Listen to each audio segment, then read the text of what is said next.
mais alguns inéditos. O tema da mensagem desta noite: olhando para Jesus, ok? Olhando para Jesus. Eu convido você a abrir a sua Bíblia em Colossenses, capítulo 3, de 1 a 5. Colossenses, capítulo 3, de 1 a 5.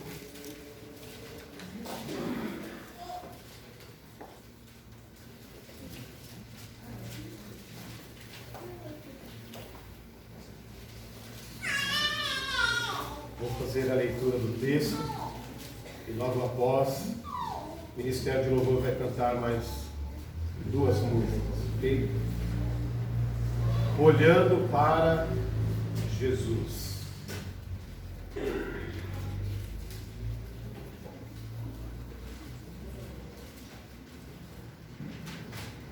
Carta do apóstolo Paulo aos Colossenses, capítulo 3, de 1 a 5.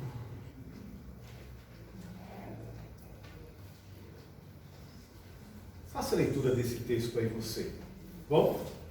Leia, veja o que Deus fala ao seu coração. Bom? Logo após, o pastor vai estar lendo. Leia, tá?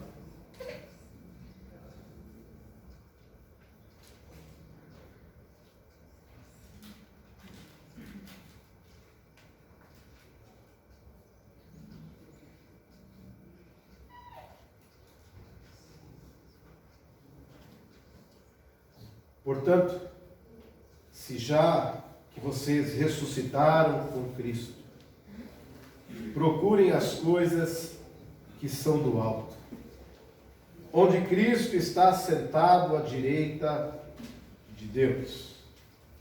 Mantenham o pensamento nas coisas do alto e não nas coisas terrenas.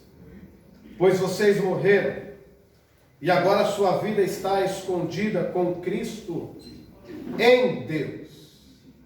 E quando Cristo, que é a sua vida, for manifestado, então vocês também serão manifestados com Ele em glória.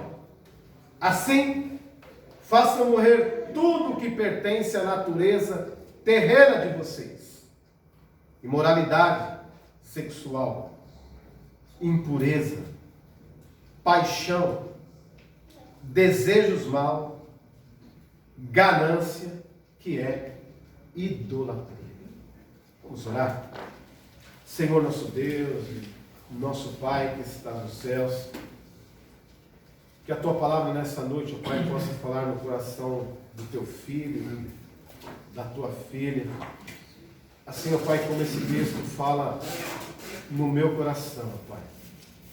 E que não venhamos, ó Pai, sair daqui da mesma forma que entramos.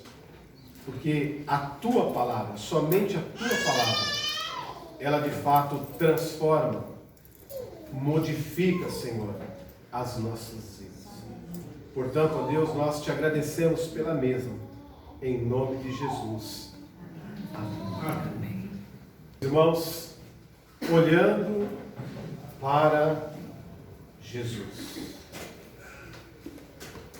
Quando o apóstolo Paulo ele escreve esta carta à igreja de Colossos, os historiadores dizem que o mesmo estava preso em Roma. Quando nós então olhamos para esta carta, nós enxergamos uma carta da prisão também. Uma carta que o apóstolo Paulo estava passando por um momento muito inóspito da sua vida. Paulo estava passando por um momento difícil da sua vida, pois a história diz que tão logo então ele veio a ser morto. E a igreja de Colossos, ela sabia a verdadeira situação que o apóstolo Paulo estava passando. E o apóstolo Paulo, então, nesta carta, ele ensina a igreja, embora em algum momento ele funda aquela igreja, ele não conhecia de fato a igreja de Colossos. Numa das suas viagens, então, irmão, estão falando muito alto, fala para ir lá no meu escritório lá, porque senão, tá bom? Por favor, pede para os irmãos lá na sala lá, ok? Então, meus irmãos, o que estava acontecendo, né? Ele não conhecia a igreja de Colossos, né? Porém, Epafrodito, que era seu amigo de missões, esse conhecia a igreja, mas o próprio apóstolo Paulo, ele não conhecia a igreja, mas ele ensina os irmãos a estar olhando para Jesus, porque a igreja em algum momento ela foi bombardeada com algumas heresias. A igreja em algum momento os irmãos estavam sendo enganados pelo judaísmo, e tantas outras coisas estavam acontecendo na igreja de Colossos. E a ordem que o apóstolo Paulo tinha dito para a igreja é que verdadeiramente, se eles estivessem olhando para Jesus, eles não estavam aí cocheando em dois pensamentos. Então, dentro da igreja havia o gnosticismo, dentro da igreja havia o judaísmo, dentro da igreja havia ali políticas dentro da igreja, o secularismo religioso dentro da igreja. E o apóstolo Paulo então diz para aqueles irmãos: olha, se portanto, se já ressuscitasse em Cristo, procurem as coisas que vêm do alto. Então nós enxergamos, meus irmãos, o apóstolo Paulo nos ensina nesse texto que quando nós olhamos para Jesus, as coisas são diferentes. Quando nós olhamos para Jesus, nós temos um olhar diferente das coisas. Quando nós olhamos para Jesus, as coisas passam a ser supérfluas nas nossas vidas. Por isso, meus irmãos, que então o tema da mensagem de hoje é olhando para Jesus. Porque quando nós olhamos para Jesus, nós não olhamos para o mundo. Quando nós olhamos para Jesus, nós não olhamos para pessoas. Quando nós olhamos para Jesus, nós olhamos para as nossas próprias vidas. Como assim? Quando eu olho para Jesus, eu olho para mim. Porque quando eu olho para Jesus, eu vejo o sacrifício que Ele fez por mim um dia. Portanto, quando nós olhamos para Jesus, nós vemos em Jesus a nossa vitória, nós vemos em Jesus a nossa garantia, vemos em Jesus a nossa promessa. Então, diante das situações, diante das dificuldades, diante do Natal, diante do Ano Novo, hoje você tem olhado para quem? Para quem você tem olhado? Nós temos o costume, meus irmãos, de enxergar as pessoas, de falar das pessoas, daquilo que nós estamos vendo. Mas será que Jesus olha da mesma forma que eu olho? Será que Jesus vê os defeitos dos meus irmãos da forma que eu vejo? Será que o olhar de Jesus é o mesmo olhar que eu tenho? Será que Ele olha da mesma forma que nós olhamos? Então o apóstolo Paulo está dizendo para aquela igreja: olha, se vocês de fato nasceram de Jesus, se vocês aceitaram Jesus como único e suficiente Salvador, se vocês estivessem vivendo uma vida de piedade, não havia essa política que está acontecendo na igreja. Não havia essa divisão que está acontecendo na igreja. Nós temos um país dividido, né? Parece que o nosso país hoje, parece que o Brasil está dividido em duas partes. Né? Mas que isso fique lá fora. E que nós, como igreja, possamos nos manter unidos. Porque a nossa unidade, ela não vem pelas nossas preferências. A nossa unidade não vem por aquilo que eu acho que está certo ou errado, mas que as nossas preferências e aquilo que possa nos unir é o Senhor Jesus. Nós possamos nos manter unidos em Cristo. Era justamente isso que o apóstolo Paulo estava dizendo para a igreja de Colossos. Para que eles se mantessem unidos em Cristo e não nas suas preferências. Que o nosso olhar, que quando eu olhar para o meu irmão, que quando eu olhar para a minha irmã, que eu possa ver Cristo, que eu possa ver Jesus na vida dele, que eu possa ver Jesus na vida dela. Mas para isso, meus irmãos, há alguns exercícios aqui que o apóstolo Paulo nos ensina. O primeiro exercício aqui que nós vemos são os nossos pensamentos. Muitas vezes, meus irmãos, aquilo que nós pensamos e aquilo que e muitas vezes nós agimos sob pressão daquilo que nós pensamos, né? E isso está totalmente errado. Quando o nosso pensamento não tem como prioridade o nosso Senhor, o nosso Salvador, Jesus Cristo nas nossas vidas. Existem pessoas que são levadas por aquilo que elas estão vendo e pelos pensamentos maus. Os pensamentos que Deus tem para as nossas vidas são pensamentos de paz. Amém. Os pensamentos que Deus tem para a nossa vida são pensamentos de vitória, de prosperidade, de harmonia, de amor e principalmente de esperança. Então, em primeiro lugar, quais têm sido os seus pensamentos?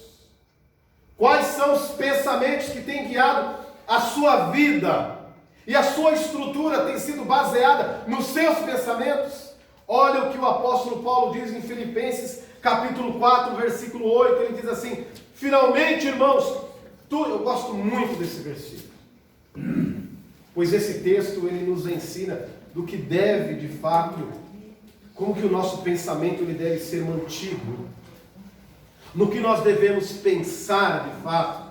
Então o apóstolo Paulo diz: finalmente, irmãos, tudo que for verdadeiro, tudo que for nobre, tudo que for correto, tudo que for puro, tudo que for amável, tudo que for de boa fama, se houver algo excelente ou digno de louvor, pensem nessas coisas.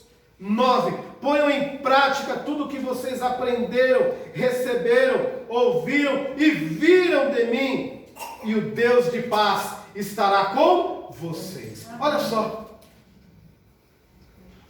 Olha só, quando os nossos pensamentos estão baseados em Cristo, quando nossos pensamentos são fortalecidos no Senhor, a palavra de Deus diz que Ele mesmo estará conosco. Então, muitas vezes, meus irmãos, os nossos pensamentos não são os pensamentos do Senhor. É o que diz Isaías 55, versículo 8. Então, muitas vezes, os nossos caminhos e os nossos pensamentos, eles não são do Senhor. E muitas vezes nós insistimos em pensar em coisas ruins. Muitas vezes nós insistimos em pensar em coisas tristes. E muitas vezes esquecemos de olhar para o Senhor. Muitas vezes esquecemos de olhar para a luz. E a nossa luz é Jesus. Portanto, que nessa noite que você possa tirar da sua mente, dos seus pensamentos, tudo aquilo que não presta. Tudo aquilo que não tem trazido alegria para o seu coração. E todas essas coisas terrenas possam cair por terra. Mas que os nossos pensamentos possam ser tomados pelo Espírito Santo de Deus nas nossas vidas. Nós possamos segurar nas mãos do Senhor. Então, para nós termos uma vida de santidade, primeiro nós precisamos ressuscitar.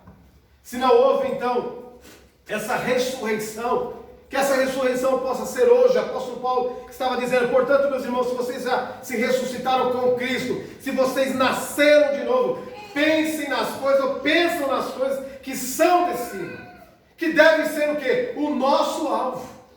O nosso alvo deve ser pensar nas coisas que são do alto, nas coisas que são de cima. E a pergunta que eu faço para você novamente nesta noite: onde você tem olhado? O que você tem olhado? Devemos olhar para Jesus. É para Ele que nós devemos olhar. É para Ele que nós devemos manter, então, o nosso pensamento. Então o apóstolo Paulo estava dizendo para os irmãos, olha, que vocês possam buscar as coisas que são do alto, que vocês possam pensar nas coisas que são de cima. Nós vemos, meus irmãos, que o mundo hoje tem feito com que nós possamos buscar todos os dias as coisas que são da terra. Às vezes até aparenta que a nossa solução está aqui neste mundo. Às vezes até aparenta que as coisas desta terra são as verdadeiras soluções para as nossas vidas, e não são. O nosso remédio, a nossa paz, a nossa tranquilidade, elas vêm do alto. Elas não vêm desta terra aqui. Não tem como. Sabe quando Deus nos conhece? O Senhor nos conhece pelo nosso olhar. Porque devido às coisas que vêm acontecendo, quando nós olhamos para Ele, nós nos identificamos com o olhar do Senhor nas nossas vidas. Então, quando nós olhamos para Ele, nós encontramos nele o quê? Refúgio. O que o salmista dizia? Elevo meus olhos para o monte. Por que ele olhava para o monte? Porque do monte vinha o socorro. Não era do monte em si, mas quando ele olhava para o monte, ele olhava para Deus. Então que nós, como servos do Senhor, possamos sempre fixar o nosso olhar, os nossos pensamentos, que nós possamos buscar as coisas que são do alto, onde Cristo vive, onde Cristo reina. E somente Ele deve reinar nas nossas vidas. Quando nós vivemos muito tempo com uma pessoa, né? Como o pastor Adilson fez 51 anos de casado, né? 51 anos de casado. Eu tenho certeza que quando a irmã Edneia olha para ele e ele olha para a irmã Edneia, não precisa abrir a boca. Né? Apenas o olhar já quer dizer muita coisa. Né? Toda vez que eu olho para esse texto, eu lembro um dia, meus irmãos, eu estava na loja, no shopping com a minha esposa, e os irmãos sabem, os homens sabem disso, né? Uma moça lá da loja, ela começou a me atender muito bem. Muito bem. Né? E eu comecei a me empolgar, não com a moça, mas com o terno que eu ia comprar. Né? A moça, você fica bonito assim, esse aqui é melhor, esse aqui. E eu comecei, eu sou educado, os irmãos sabem disso. Eu comecei a conversar com a moça, tudo tal, e de repente a minha esposa olha sério para mim, né? Fala assim, como você está engraçadinho, né? E eu entendi o que ela quis dizer, acabou a graça ali na hora. Então basta um olhar. Às vezes não precisa nem falar. Basta um olhar e nós entendemos de fato o que a pessoa quer dizer. Né? Crianças também, os irmãos são do tempo, né? Onde somente o olhar do pai, o olhar da mãe, a criança já entendia. Hoje em dia, o pai pode olhar, desolhar, a criança continua do mesmo jeito. Mas o olhar ele significa muitas, mas muitas coisas. Que nós possamos olhar para o Senhor. O nosso olhar para Deus, o nosso olhar para Cristo significa muitas coisas. Como o Senhor se alegra com o nosso olhar, quando nós olhamos para Ele como nosso refúgio. Que Ele seja o nosso refúgio. Que nós possamos sempre, em todos os momentos das nossas vidas, seja nos momentos de dificuldades, seja nos nossos momentos de alegria ou não, que nós possamos estar abertos sempre para olhar para Ele. Que nós possamos encontrar nele o nosso refúgio. E Ele é o nosso refúgio. E o apóstolo Paulo estava ensinando para aqueles irmãos da igreja de Colossos que eles deveriam olhar para o Senhor. Se eles estivessem olhando para o Senhor, não havia partidarismo dentro da igreja. Se eles estivessem olhando para o Senhor, não havia guerras e nem preferências. Mas o problema aqui é que eles estavam preocupados com o próprio umbigo. Havia várias igrejinhas dentro de uma só igreja. E com isso, então, meus irmãos, o Senhor, então, Ele pergunta para aqueles irmãos e coloca ali, numa condicional, o apóstolo Paulo faz essa pergunta para aqueles irmãos: vocês ressuscitaram com Cristo? Se vocês tivessem ressuscitado com Cristo, não haveria tamanha celeuma dentro da igreja. Nós vemos que o próprio Jesus nos ensina que uma casa dividida, ela não consegue subsistir.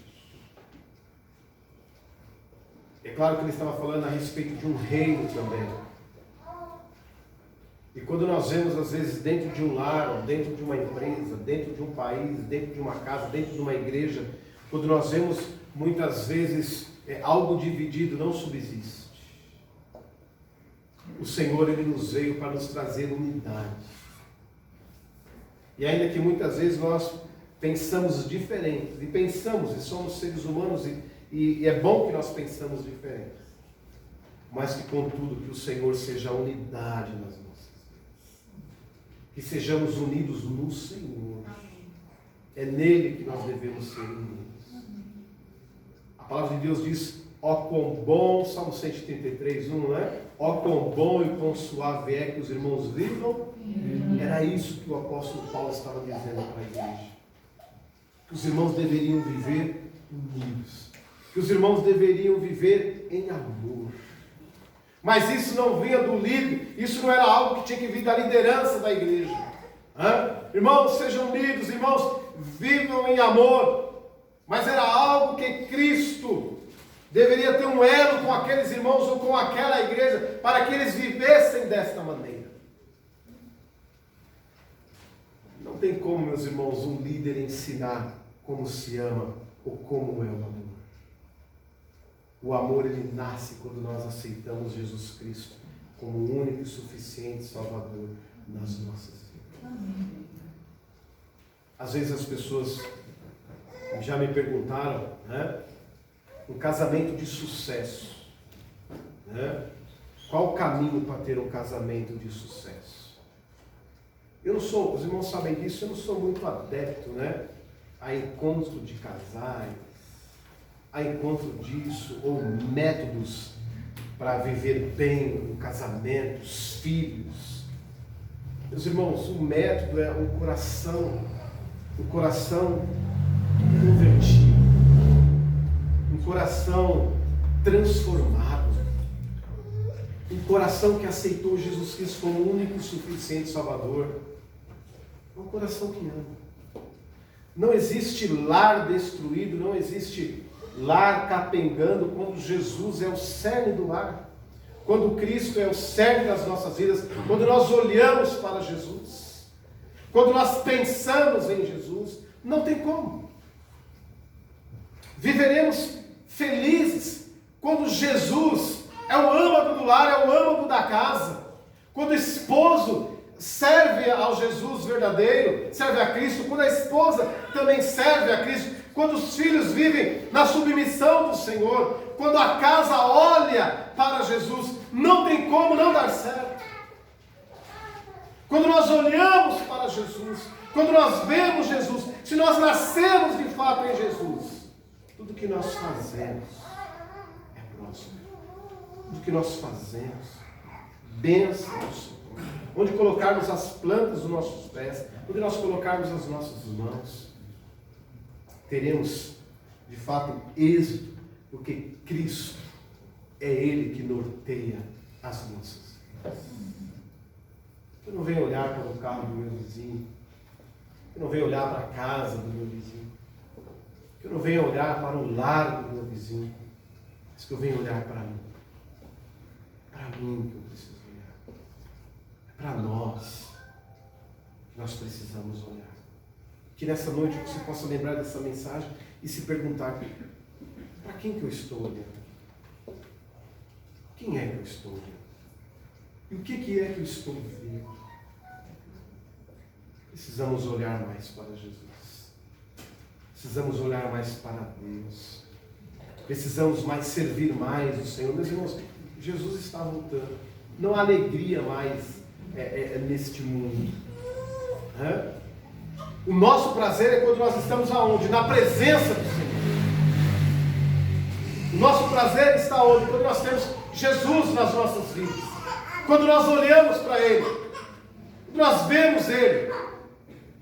Esse deve ser o nosso prazer, essa deve ser a nossa alegria.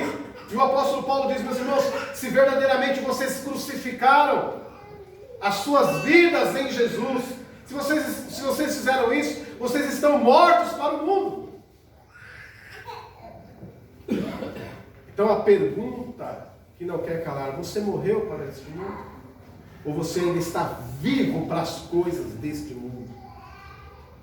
Santificação, consagração, vida no altar, são palavras que já se desgastaram por um tempo. Mas nós vemos toda a diferença ainda nas vidas daqueles que têm as suas vidas diante do Senhor. A nossa diferença, meus irmãos, não está na faculdade que eu fiz, ou na faculdade que você fez. A nossa diferença, a nossa prosperidade nesse mundo, seja ela espiritual, ou seja ela nas coisas seculares, a nossa diferença hoje neste mundo, tanto como cristãos para com este mundo, a nossa diferença não está nas habilidades que nós temos, mas a nossa habilidade está no Deus que nós servimos, do que nós fazemos durante os nossos dias, do culto que prestamos dentro das nossas casas, da forma que nós vivemos. Esta é a maior diferença que nós temos nos nossos dias de hoje. Somos livres, somos libertos, porque nós temos Jesus. Que a nossa alegria não seja jamais naquilo que nós buscamos ter neste mundo, mas que a nossa alegria seja de fato naquilo que nós iremos ver. Que nós não venhamos como crentes no Senhor Jesus ainda ressuscitar algumas coisas deste mundo, mas que a cada dia nós possamos demonstrar a graça do Senhor nas nossas vidas, que possamos fazer toda a diferença. Mas continua ainda a pergunta que fiz no preâmbulo da mensagem: para onde você está olhando? Para quem você está olhando? Quais são as coisas que você tem visto ou procurado ver? Todas as vezes, meus irmãos, que vai chegando o Natal, o Ano Novo, né? Começa aí as comparações, né? Porque em 1978 foi um bom Natal na minha vida. Olha, em 80, 85, 90, 2000, né? Olha, que época de ouro, que época boa, que época que eu ganhei isso, que eu ganhei aquilo. E até parece muitas vezes que o mesmo Deus que agiu no passado não tem agido nos nossos dias. Você poderá ter bons natais, anos novos, tá? Quando a sua vida estiver arraigada em Cristo. Quando, de fato, você estiver olhando para o Senhor. Quando o seu olhar estiver sempre, né, de uma forma significativa para o alto. Quando nós olhamos para Deus, a nossa vida é diferente. Quando nós colocamos as nossas vidas diante do altar do Senhor, muitas coisas nas nossas vidas elas são mudadas. Não por aquilo que eu almejo, mas por aquilo que o Senhor tem feito na minha vida. Grandes coisas o Senhor tem feito por nós. E é por isso que nós estamos alegres. Porque grandes coisas o Senhor tem feito. E grandes coisas o Senhor há de fazer. Glória a Deus. Amém. Quando nós nos colocamos diante do Senhor, nós podemos ter essa certeza. Que dias melhores virão. Que dias terríveis podem até chegar na minha tenda, mas que contudo o Senhor está comigo, porque eu estou olhando para Ele, e quando eu olho para o Senhor, Ele atende as minhas necessidades. Que você nesta noite possa sair daqui olhando para o Senhor. Que você nessa noite possa sair daqui olhando para Deus. Senhor, eu vou parar de olhar para o outro, eu vou parar de olhar para a esquerda, eu vou parar de olhar para a direita, eu vou parar de olhar para trás. Mas a minha vontade nesta noite é olhar para o Senhor. Que você possa sair daqui nesta noite olhando para Deus. Eu preciso olhar para o Senhor, eu preciso olhar para Deus. O apóstolo Paulo estava dizendo para aqueles irmãos que a vitória daquela igreja, que a vitória daqueles irmãos estava no olhar. Que eles pudessem em algum momento estar olhando para o Senhor. Que você nessa noite possa de fato ter isso no seu coração. Que você não possa sair daqui olhando para as coisas, mas que você possa estar olhando para Deus. Senhor, eu quero olhar para o Senhor. Eu preciso olhar para o Senhor. Para o Senhor que eu preciso olhar. Quando nós assistimos aí os telejornais, quando nós olhamos as notícias, né? As notícias muitas vezes nos deixam, né, horrorosos, né? As perspectivas não são boas, mas quando eu olho para o Senhor, eu consigo ver água no deserto, eu consigo ver luz nas trevas, porque o meu olhar está no Senhor. Que você nessa noite possa olhar para o Senhor. Feche seus olhos.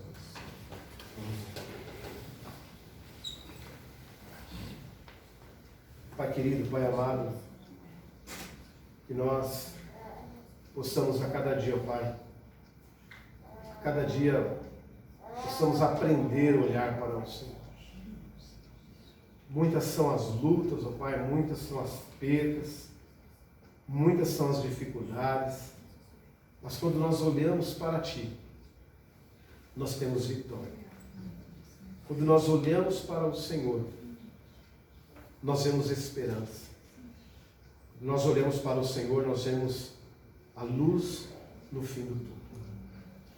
Quando nós olhamos para o Senhor, nós encontramos água no deserto. Que nesta noite, ó Pai, nós possamos nos entregar, colocarmos diante do Senhor. Nós possamos olhar para Ti. Alguém essa noite que traz algo no seu coração, eu gostaria de ficar de pé para que nós estivéssemos olhando por você. Há mais alguém? Senhor, eu preciso aprender a olhar para o Senhor. Me ajuda a olhar para o Senhor. Pastora Dilson vai estar orando. Vem aqui, Pastora Dilson vai estar orando por você. Há mais alguém nesta noite? Senhor, eu preciso aprender a olhar para Ti. Tem mais alguém? Fique de pé. O pastor Adilson vai estar orando nesse momento pelas nossas vidas, colocando as nossas vidas diante do Senhor. Pai de amor, nós Te agradecemos, Senhor, pelo privilégio que nos concede de, embora sermos grandes pecadores, mas podemos confiar no Teu olhar misericordioso sobre as nossas vidas. Senhor, nos dê força, porque vivemos num mundo tão difícil, mas nos dê força para que possamos confiar cada dia mais em Ti. Amém. Que tenhamos, Senhor, força para olhar para a frente e para o alto, porque sabemos, Senhor, que Tu estás na frente e está no alto. Para que nenhum de nós, Senhor, que ouvimos esta mensagem, possamos estar preocupados com aquilo que está atrás de nós.